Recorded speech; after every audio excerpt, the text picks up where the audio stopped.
Yo, what is up guys? It's me, Zachary. The biggest thing that happened in the NBA today was without a doubt the New York Knicks trading Kristaps Porzingis to the Dallas Mavericks. Now, this was a trade that no one saw coming. No one predicted Kristaps Porzingis was about to end up on the Dallas Mavericks in exchange for Dennis Smith Jr. 1 second, Adrian Wojnarowski was talking about Kristaps Porzingis might want to trade. Literally within the next hour, Kristaps Porzingis was traded away. That's not normal whatsoever. We never see this type of thing happen to young NBA stars or just NBA stars in general. As for the actual trade itself though, when it went down, I didn't know what to think. I was looking at what the New York Knicks had received in exchange for Kristaps Porzingis, and I was like, are you serious? That's all you could get for Kristaps Porzingis? You got Dennis Smith Jr. Sure, the kid can play. He's a nice young up-and-coming player, but it's way too early to say what he could be in the NBA. That being said, if he does become a special player, I can see him, based upon his personality and how he likes to play, being great in New York. That's if he remains with the New York Knicks, but we'll touch on that a little more in a second. And outside of Dennis Smith Jr., the Dallas Mavericks really didn't get anything else. They got Trey Burke, and then they took on the contracts of DeAndre Jordan as well as Wesley Matthews. Now, both of those players are on expiring contracts, so that's not the biggest deal in the world. They don't matter to the New York Knicks. Whereas once again, the Dallas Mavericks got Kristaps Porzingis as well as Tim Hardaway Jr. But now you're going to have Kristaps Porzingis and Luka Doncic on the same team.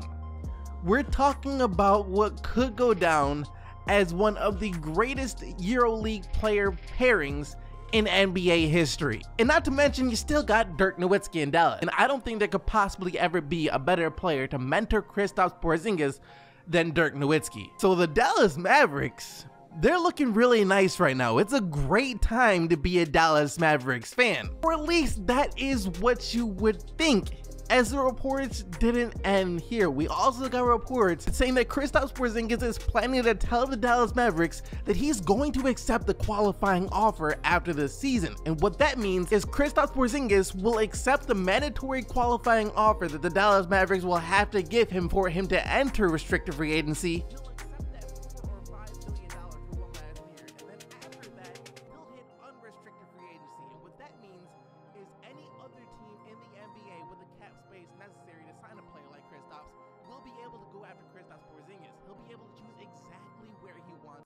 Now, if you're Dallas and you hear that, you're going to be terrified. You're going to be terrified because there's now a possibility that you lose Kristaps Porzingis. He could walk away for nothing after the season. If that's the case, you just give away Dennis Smith Jr. for nothing. I don't care if you didn't get along with Dennis Smith Jr., if he didn't fit in alongside Luka Doncic, giving him away for nothing would still be a big, fat, massive L. However, if you're the Dallas Mavericks, I don't think you're too concerned about that, because once again, you have Luka Doncic. You have a player that can play alongside Kristaps Porzingis, and a dynamic duo that, if the Dallas Mavericks surround them with the right pieces necessary, that's a duo that could win a championship one year. Hopefully, as long as Kristaps Porzingis does come back the same and Luka Doncic continues to progress. Now, as for the New York Knicks, when I first heard this report, I was confused as to why on earth the Knicks would do this. Once again, the return that they got for Kristaps Porzingis, who, do not forget, was about to be an all-star in the Eastern Conference last year, is just so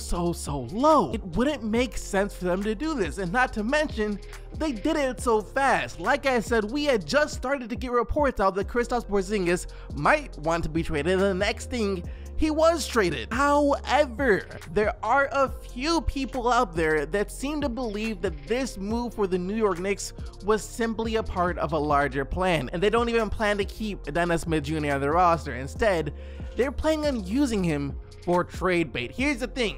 With this move, the New York Knicks are about to have a heck of a lot of cap space open this summer. $74 million in cap space to be exact, meaning that the Knicks will now be able to sign basically 3 max level players.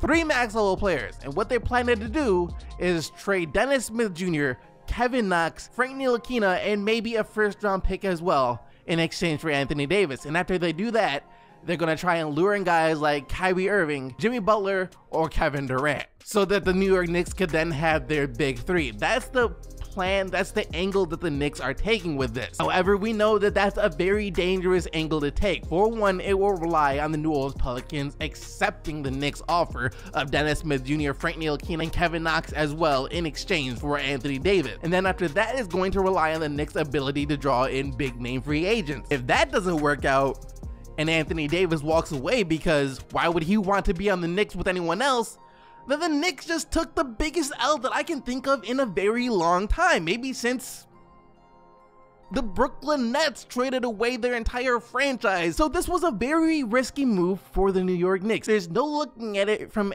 any other angle besides the fact that maybe they just believe in Dennis Smith Jr. that much. I mean, he did go out and drop a triple-double on the New York Knicks right before the Knicks decided to trade for him, so that could be a thing too. Next up for the day, the NBA All-Star reserves have finally been announced. Okay, so we don't know the exact teams yet, as the NBA All-Star draft has yet to happen. That'll be going down on February 7th, I believe, and it will be live broadcasted this time, so that's great. But the actual reserves themselves for the NBA All-Star game were just announced, and now everyone get your this player was snubbed, that player was snubbed hats on, because it's that time of year. And for the Western Conference, you have Anthony Davis, LaMarcus Aldridge, Nikola Jokic making his first ever All-Star appearance, Damian Lillard, Klay Thompson, Karl Anthony Towns, and Russell Westbrook. As for the Eastern Conference, you have Bradley Beal, Blake Griffin, Kyle Lowry, Chris Middleton making his first appearance, Victor Oladipo, who will have to be subbed out because of his injury, Ben Simmons making his first appearance, as well as Nikola Vucevic making his first appearance as well. Shout out to all of the guys making their first appearance.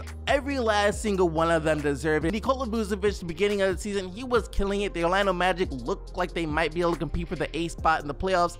That's not the case anymore, as the Orlando Magic are back to looking like the Orlando Magic. As far as Chris Middleton, well, the Milwaukee Bucks are atop the Eastern Conference. Giannis has to have someone else get in there, and Chris Middleton, he's an all-star level player. And then Nikola Jokic and Ben Simmons, everyone knew they were going to be in the All-Star game. The most notable snubs that I can think of, well, honestly, I think they did a pretty good job this time. I know a lot of people are upset that Luka Doncic isn't in the All-Star game, and that's a very good point, because you could easily say that he deserved to be in there, but then if you're putting Luka in, you have to take someone else out. And I'm not sure exactly who you take out. You can't take out LaMarcus Aldridge because he's on the San Antonio Spurs. The Spurs are a team in the playoffs, and he's been balling out for the Spurs this year. And then all of the other guys are pretty much staples. But of course, you guys let me know what you think about the All-Star Game reserves down in the comment section below. Who do you think should have made it? Who do you think shouldn't have been there?